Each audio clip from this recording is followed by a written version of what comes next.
Despite the Steelers and Broncos playing in one of this season's most unwatchable football games, the Pittsburgh Steelers came out on top 2-0 to start this season. Once again today, I'm going to be going over both sides of the football to review how this Week 2 matchup against the Denver Broncos panned out for our Pittsburgh Steelers.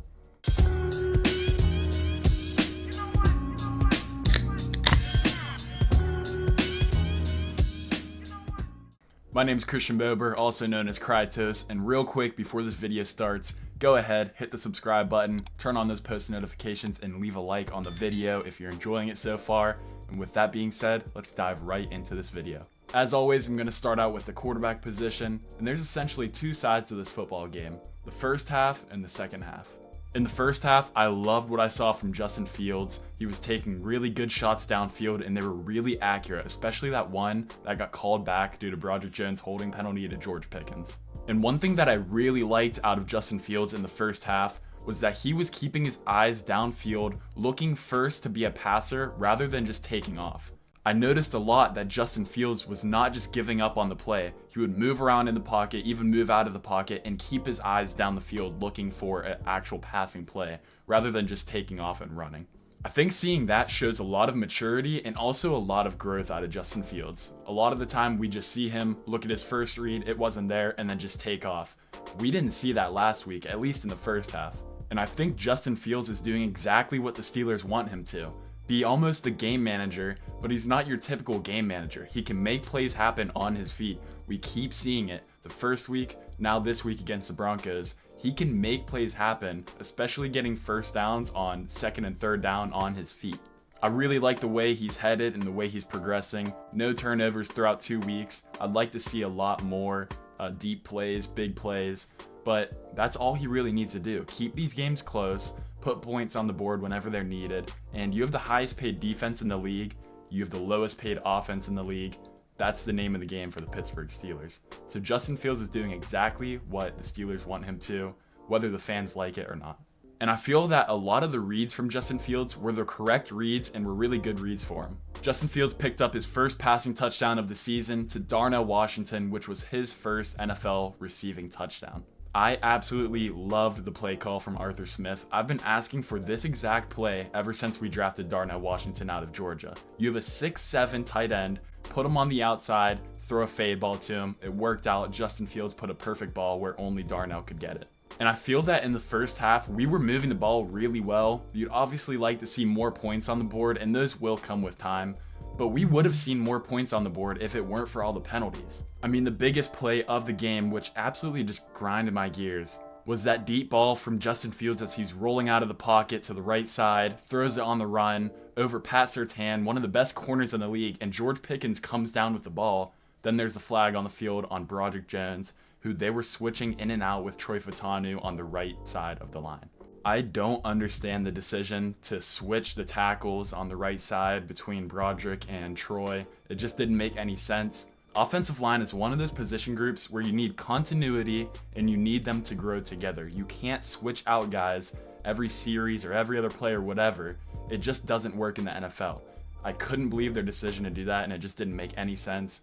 We saw that it didn't work out and Broderick Jones got benched for the rest of the game. Broderick Jones had way too many penalties that were absolutely drive killers. They stalled the offense and it overall just derailed what the offense had going in the first half. And I think it's safe to say we're probably not going to see Broderick Jones in the starting lineup for a while. He'll probably stay at that swing tackle position. It's a real shame that Broderick Jones hasn't lived up to his first round hype.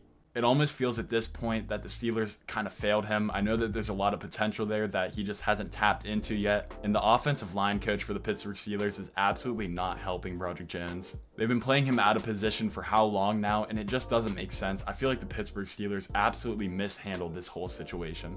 Dan Moore continued to be pretty solid at the left tackle, so like I said, we're probably not going to see Broderick Jones at left tackle. Troy Fautanu looked absolutely amazing. 29 pass block reps, 0 pressures out of the rookie in his first NFL start. He's going to be a solid addition to that right side of the line at right tackle. But with that being said, Zach Frazier continues to be an absolute force at the center position. Same exact stats as Troy Fautanu, 29 pass block reps and 0 pressures allowed. Najee Harris had a great game, all things considered. 69 yards on the ground, 4.1 yards per carry. which is a step up from his week 1 performance, which was also not that bad, but he had 70 yards on the ground and 3.5 yards per carry. So he was more efficient in week 2. And with Jaylen Warren coming back from his injury, he's fully in effect now, no snap count. It looked like the 1-2 thunder and lightning punch was absolutely back for the Pittsburgh Steelers. This is ultimately going to help Arthur Smith's scheme, which is ground and pound, work in the play action like I mentioned in the last video. We saw a few Cordell Patterson snaps, which wasn't anything special. And with George Pickens only having 2 receptions for 29 yards, he affected this game way more than you could see on the box score. George Pickens was absolutely cooking Pat Surtain, which is a huge compliment because Pat Surtain's one of the best corners in the league. And obviously George Pickens had a few huge plays taken back due to penalties. The Broderick Jones play and then also that defensive pass interference where he almost made the catch. But he drew some penalties from Pat Surtain as well, the defense pass interference, and then there was a holding play where he just couldn't guard George Pickens, so he had to hold on to him. The stats clearly do not show that he cooked Pat Surtain, but I absolutely believe he did. If you go back and watch the film, there was many plays where he was just absolutely burning him. So with that being said, I think that's a great thing for George Pickens. He is our wide receiver 1. He is who we thought he was. But going back on what I said in the week 1 video, I think that wide receiver 2 and wide receiver 3 depth is going to be an issue for the Pittsburgh Steelers. When you only have one guy that you can rely on steadily throughout the game, that's just a huge problem. Hopefully Roman Wilson can come in and fill in that wide receiver 2 role, but I'm not too sure if that's really going to be what we expect it to be. Roman Wilson can go out and block, he's really physical, but I just don't know if he's going to be that dynamic wide receiver 2 across from George Pickens. I'd be absolutely lying to you guys if I said I wasn't worried about the wide receiver room, but it's just something to monitor, and hopefully Arthur Smith can scheme some of these other guys open. And going back on some of what I said earlier, the offense was moving the ball in the first half. Take away some of the penalties and we could have scored some more points in the first half, but then we got to the second half where we worked up a small lead and then we just let the defense cook. I think that's the Steelers' game plan probably for the season. Get Justin Fields to manage the game, don't turn the ball over, and let your defense just go out there and stop the other offense. And if we need to put up more points, I think this offense is capable of putting more points on the board. I don't agree with a lot of people when they say that the potential for this offense is limited. I think with Justin Fields, he's still progressing and still growing with the Steelers at least. And I think that once they just put all the pieces together, the offense could be a force to be reckoned with. But we just have to wait and see. It's not quite there yet. And when I say force to be reckoned with, I'm not talking Kansas City Chiefs type offense. This Pittsburgh Steelers offense just needs to put up like 21 to 28 points a game and then let the defense hold the other team's offense. That's all they need to win games. I enjoyed seeing Pat Freiermuth get a little bit more involved in the passing game. For all the money that we paid him, you'd like to see more than 39 yards, but he did make a few big plays, especially that one play where Justin Fields was rolling out to the left, lobbed it right up, and he made the catch on the sideline. And that in turn set up the Darnell Washington touchdown. So I'm hopefully expecting that the Steelers will continue to work in Pat Freiermuth into the receiving game, kind of be that second target for Justin Fields that Calvin Austin and Van Jefferson can't be. And with that being said, I'm looking forward to the offense coming together, putting more points on the board. I think that it will come. It might take some time. But now let's move on to the defensive side of the ball, starting out with TJ Watt once again.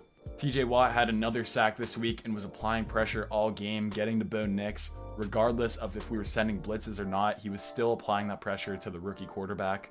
Alex Highsmith on the opposite side of TJ Watt was also applying pressure all game, and it's just absolutely a gift to have both of those guys coming off the edge. This defense has been balling out, and the front seven absolutely just owned the run game. The Broncos couldn't get it going all game, with Bo Nix being their leading rusher with 25 rushing yards. This defense altogether just feels like a complete unit. They've been balling out week 1, week 2, and I think we can continue to see them progress and be one of the top 5 defenses in the league. This defense has probably been one of the best units that we've had in the last couple years, and that's saying a lot because the Steelers were known for a great defense.